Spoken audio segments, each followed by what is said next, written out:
Hi guys! Ako si Richelle, isa kong live-in nanny dito sa Romania. So ngayon, Thursday, samahan niyo akong maglilinis ng konti, tsaka para makapag-prepare na rin ako sa aking sarili. So mga guys, meron tayong holiday tomorrow. Mag-iisang taon na ako dito.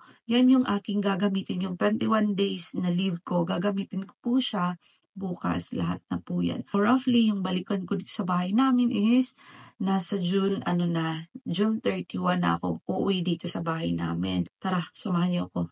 Di ko na pala napakita sa inyo yung mga ginagawa ko. Very light lang naman kasi nakapaglinis na ako kahapon. Pagkatapos ko, nag-nail polish na lang ako. Alam niyo ba guys, hindi talaga ako marunong mag-nail polish sa sarili ko. Pero kailangan ko talaga siyang gawin. Actually guys, papadyo ko inandam sa akong sarili. Last April ko pa binook yung ticket at saka yung hotel ko. Ewan ko kung ako lang ba to, na habang malayo pa ang deadline, pa cool lang talaga ako niyan. Last minute person din ako. Kasi ang iniisip ko, malayo pa talaga. Kaya nung nag-check ako ng calendar, bukas na pala talaga ako aalis. By the way guys, pupunta pala ako ng Italy at doon ako mag-celebrate ng aking birthday. At sakto naman na mag-iisang taon ako dito. At may sobra pa akong 10 days mula sa aking 21 days na leave. Kaya sinamantala ko na lang talaga ito para makapag out of the country. Sakto din ito mga guys dahil mag-holiday yung mga boss ko next week. Dito kasi sa mga lugar na 4 season mga guys, summer talaga yung pinakabakasyon nila. Ang kadalasan nilang pinupuntahan is mga dagat. Ito rin yung season na nagpapakasal yung magsing iro. Alam nyo na yan kung bakit, para malaya nilang masusuot yung gusto nilang suotin sa kanilang kasal. Sa mga hindi pa nakakaalam, Romania's 4 season. Meron silang summer, autumn, winter, at spring. So every 3